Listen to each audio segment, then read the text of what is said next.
নমস্কার বন্ধুরা, নবমিতা কিচেনে তোমাদের সবাইকে অনেক অনেক স্বাগত। আজ তোমাদের সাথে শেয়ার করব রাবড়ি কুলপি রেসিপি। দোকানের মতো রাবড়ি কুলপি বাড়িতে কিভাবে বানাবো সেটাই শেয়ার করব।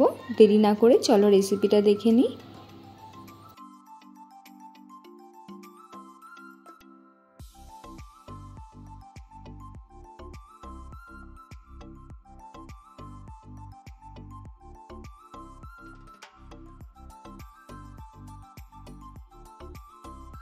কুলপি বানাবার জন্য প্রথমেই নিয়ে নিয়েছি 500 গ্রাম মতো দুধ। দুধটাকে একটু জ্বালিয়ে নেব। এখানে কিন্তু আমি ফুল ফ্যাট মিল্ক ইউজ করেছি। দুধটা গরম হতে হতে কিছুটা ড্রাই ফ্রুট রোস্ট করে নেব। ড্রাই ফ্রুটের মধ্যে নিয়েছি আমন্ড, পেস্তা আর কাজু।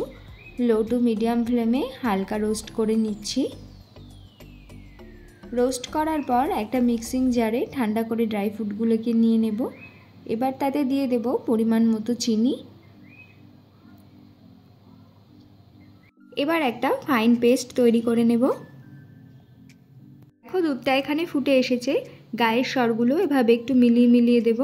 দুধটা কিন্তু যত ভালো করে জ্বালানো হবে কুলপিটা খেতে তত বেশি টেস্টি হবে। পেস্ট করে রাখা ড্রাই ফ্রুট পাউডারটা অ্যাড করে দিচ্ছি। খুব ভালো করে মিশিয়ে দেব। এছাড়াও আমি এখানে 1 টেবিল চামচ মতো কাস্টার্ড পাউডার ইউজ করব। এতে করে কিন্তু দুধটা অনেক বেশি ঘন হবে। কুলপির টেক্সচারটা খুব সুন্দর একটা থিক ব্যাপার আসবে। দুধটাকে জ্বালিয়ে রেডি করে নেওয়ার পর এটাকে একটু ঠান্ডা করে নেব। ঠান্ডা হয়ে গেলে একটা মিক্সচার জারের ভেতর নিয়ে ফাইন পেস্ট তৈরি করে নেব। এবার একটা কুলপি মোল্ডের ভেতর এভাবে হাতার সাহায্যে দেখো ধীরে ধীরে ভরে নিচ্ছি।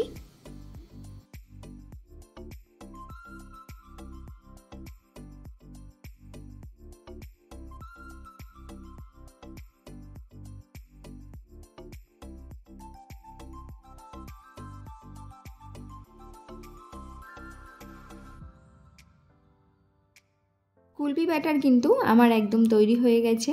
এবার এটাকে ডিপ ফ্রিজের মধ্যে মিনিমাম 6 থেকে 8 ঘন্টার জন্য সেট করতে দেব।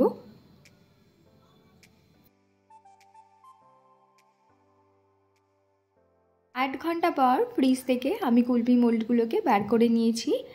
এবার এটাকে এভাবে নর্মাল টেম্পারেচারে থাকা জলে 1 মিনিট মতো ভিজিয়ে রেখেছিলাম। দেখো তোমাদেরকে দেখাচ্ছি কত সুন্দর কুলপি রেডি হয়ে গেছে। এবার এটাকে একটু ড্রাই ফ্রুটের ভেতর ডিপ করে নেব। তোমরা চাইলে ড্রাই ফ্রুট ছাড়াও এটাকে খেতে পারো। দুভাবেই তোমাদেরকে দেখাবো। সব শেষে ওপর থেকে দিয়ে দেব কিছুটা রাবড়ি। এই রাবড়িটাও কিন্তু সম্পূর্ণ ঘরে বানানো। দুধ জ্বালিয়ে জ্বালিয়ে অবশ্যই কিছুটা মিষ্টি ইউজ করে আমি এটাকে বানিয়েছি।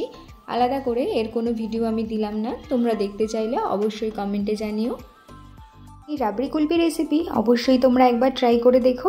আশা করি তোমাদের খুব ভালো লাগবে। কেমন লাগলো আজকের এই রেসিপি কমেন্টে কিন্তু অবশ্যই জানিও। ভালো লাগলে লাইক শেয়ার করতে ভুলো না কিন্তু। আরও নতুন নতুন রেসিপির জন্য আমার চ্যানেলটাকে প্লিজ সাবস্ক্রাইব করে দিও। আবার দেখা হবে নতুন কোনো রেসিপির সাথে।